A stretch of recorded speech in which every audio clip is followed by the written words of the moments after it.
जय श्रीमन्नारायण। आइए 10 मई 2024 अक्षय तृतीया का पुण्य समय और इसका नाम है माने 9 हो 6 अर्थात नाश। जिस दिन कोई भी शुभ काम करने पर उसका फल कई गुना बढ़ जाता है और वो कभी समाप्त नहीं होता है, उसे अक्षय तृतीया कहते हैं। इस तिथि को किया गया दान पुण्य जाप या पूजा पाठ, उसका फल अक्षय होता है। तो इस वर्ष दिन शुक्रवार को 10 मई को अक्षय तृतीया का त्योहार पड़ रहा है। इस दिन गंगा स्नान कर मां लक्ष्मी की कृपा प्राप्त करने के लिए त्योहार एक ही रहता है, लेकिन उसका तरीका भिन्न भिन्न बदल जाता है।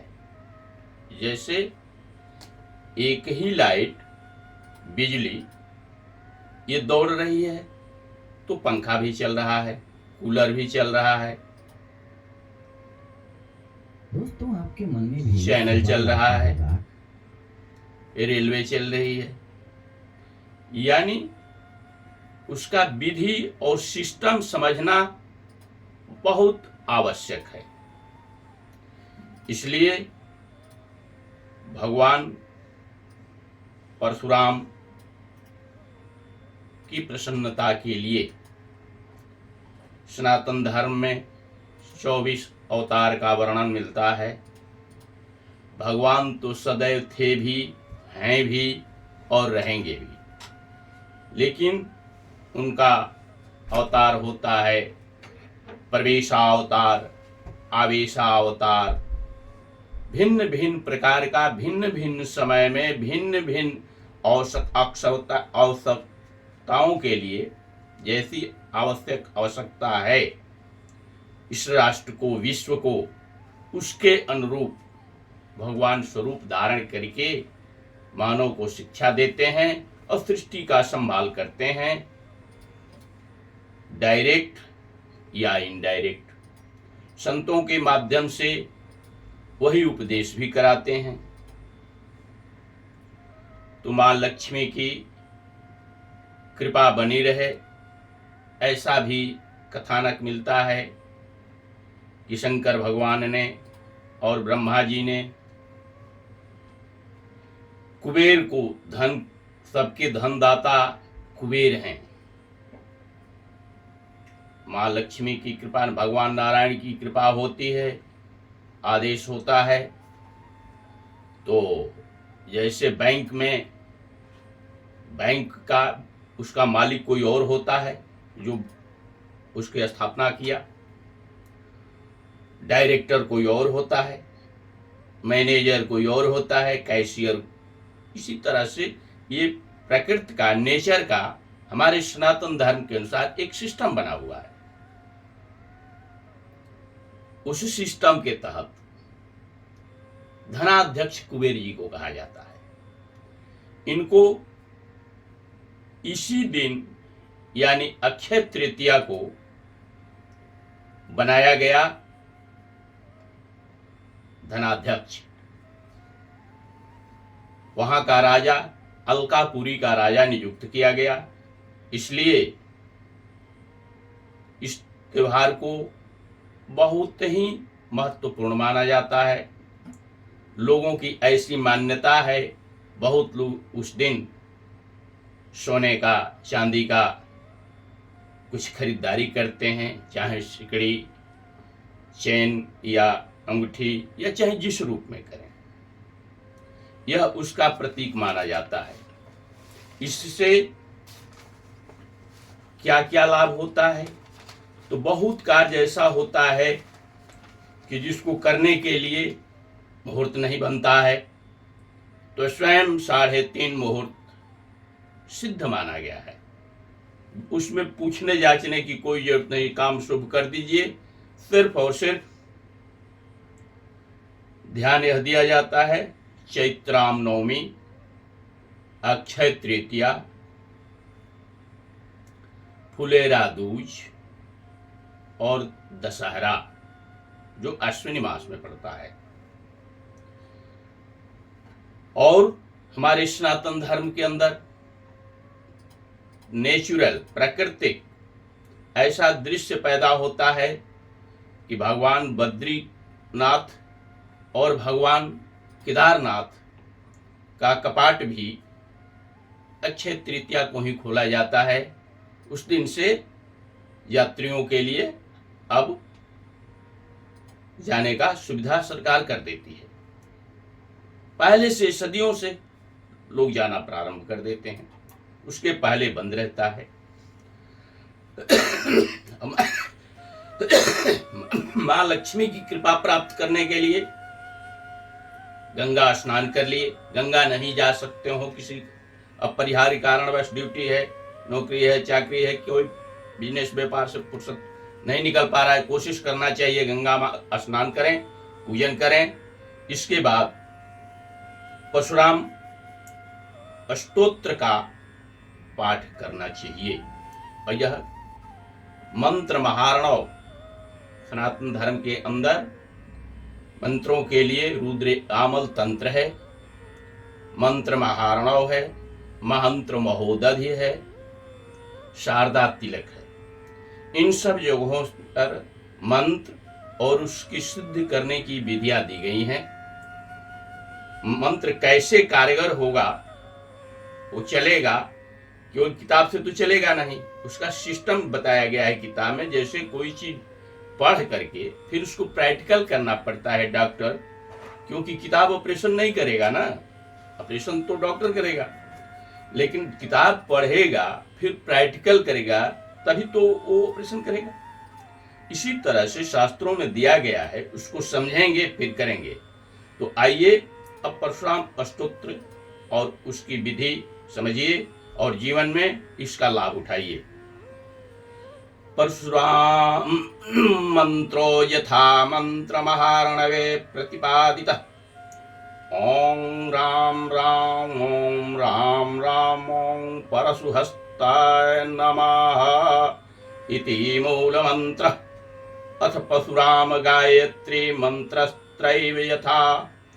ओम जमदग्न्याय विद्महे महावीराय धीमहि तन्नः परशुरामः प्रचोदयात् इति जमदग्न्याय हृदयाय नमः। ओम विद्महे शीर्षे स्वाहा। ओम महावीराय शिखाय वखट। ओम धीमहि कवचाय हुम।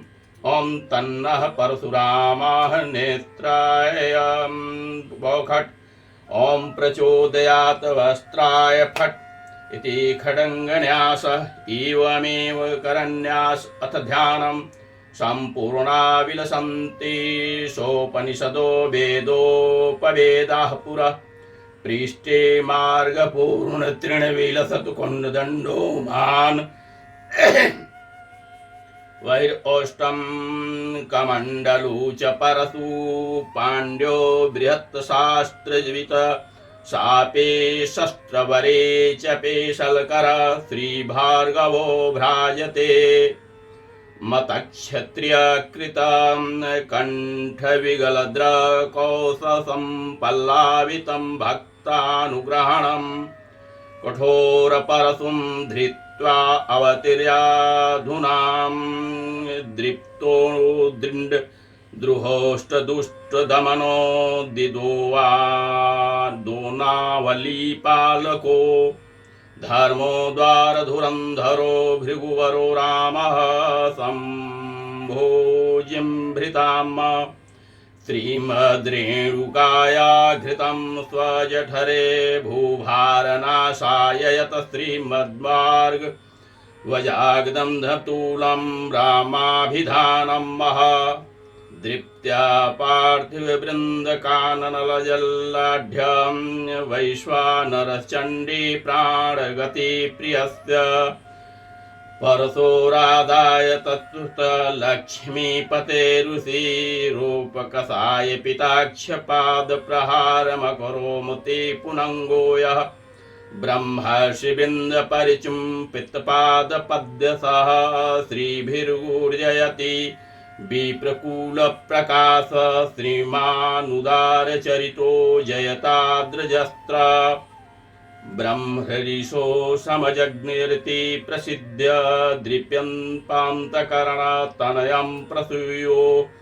तेनायखिलं जगदीतं परितो व्यरक्षि सम्पूर्णभूमिगतवीरमहीगति नाम न्यायश्री अस्तवताम् प्रमोदत्तनां सा कालरात्रिरिव नाशकरो समन्तात् श्रीरेणुका भगवती विजयाय भूयात् देवेन येन तत्मस्ति समस्तमेतद्विश्वस्वशक्तिखचितं स्वविल्वासरूपं तं त्वां महर्षि गणपूजितपादपद्मं सर्वात्मना भृगुवरं शरणभजामहम् धर्मदिशा नियमनाय गृहतदीक्षा श्रीरेणुका भगवती जठरात प्रसूत श्रीभार्गवस्य जमदग्निमुनेषु पुत्रम् रामं लसतप्रसूलपाणितलं नमामः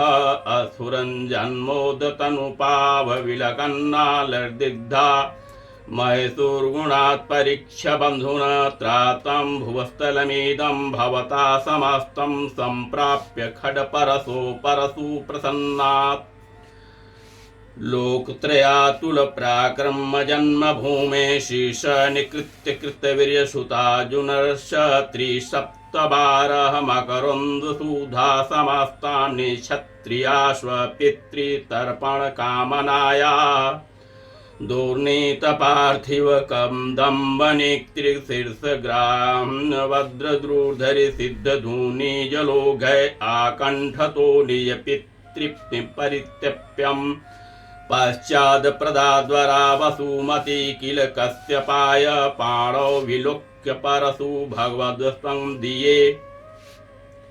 स्त्रीवेशभागदशरथोऽपि पलितो भूतः यः स्नार्थ उपवेश्य पुरन्दरेण समान्वितो भवदमुपवलेत सस्वत श्रीराम भार्गव भगवच्चरणारविन्दमूलम् शरण्यं धूनां वयमागता स्म कारुण्यपूर्णसुदृशा किल नोऽन्तु दृशं शक्ति निजमाननायस्क्रे प्रदेहि वाक्चातुरी चलति नो चतुराननस्य यक्षण्याकरणनिवेदो खलु तत्र केयम् अस्माकल्पविदुषां नृगिरावराकी सक्ता भवेत् तदपि नाथ वरं प्रदेहि श्रीजं दग्न्यस्य पुण्यम् अष्टोत्रमिदं नरा पठन्त्यन मनसोऽवोधपुरस्परं दुःसन्तकरणी भौमा धर्मप्रबोधिनी तेषां करगता शक्तिश्च कास्तेन संशयः अष्टाननन्द पृथिवीमितवैक्राम्बाब्दे वैशाखशुक्लगिरिजा दिवसे ग्रहसे मार्तण्डतीर्थभवने जमदग्निपुत्र अष्टोत्रं व्याधि विदुषामृतवारभवेन इति श्रीमहामहिम आचार्य श्रीमत् मृतवारभव प्रणीतम श्री भगवत परशुरामष्टोत्रम। अब इसकी विधि समझिए। स्नान करके गंगा में, इसके बाद अपने घर जाइए या किसी मंदिर में, आप जहाँ समझें, एक दीपक जलाइए, धूप जलाइए, भगवान परशुराम का चित्र रखिए, क्योंकि और सब जो अवतार धारण किए भगवान, उस स्वरूप को छोड़ दिए। तुलसीदास जी ने लिखा कि अवध तजे तनु नहीं संसारा। भगवान तो थे भी हैं भी रहेंगे भी, लेकिन जिस उद्देश्य से जो स्वरूप धारण किए, नरसिंह अवतार, ऐसे उस कार्य को पूर्ण होने के बाद उस स्वरूप को छोड़ करके अपने मूल स्वरूप में फिर निर्गुण स्वरूप में स्थित हो जाते हैं। निर्गुण ब्रह्म सगुण भय कैसे, फूले कमल सो जैसे। लेकिन भगवान परशुराम का ऐसा अवतार है कि जिस शरीर को लेकर के अवतरित हुए, उस शरीर को छोड़ने का कहीं कोई शास्त्रीय प्रमाण नहीं है। भृगुसुत गए, कहां गए? महेंद्र पर्वत पर तप हेतु तपस्या करने के लिए पुनः चले गए महेंद्र पर्वत पर। ऐसी मान्यता है सनातन धर्म की, लोगों की। भगवान परशुराम इन चक्षु चर्म आंखों से नहीं देखे जा रहे हैं, इसके लिए दिव्य चक्षु की आवश्यकता होती है। लेकिन ऐसा लिखा गया है कि वह सशरीर विद्यमान हैं, भक्तों की मनोकामना पूर्ण करते हैं। तो दीपक जलाइए, माँ लक्ष्मी की प्रसन्नता के लिए उनसे प्रार्थना कीजिए। कर्ज नहीं उतर रहा है, परेशान है, कोई रास्ता नहीं दिख रहा है, तो मैं इसी अक्षय तृतीया को आप करेंगे, अवसंभावी आपका कर्ज उतर जाएगा।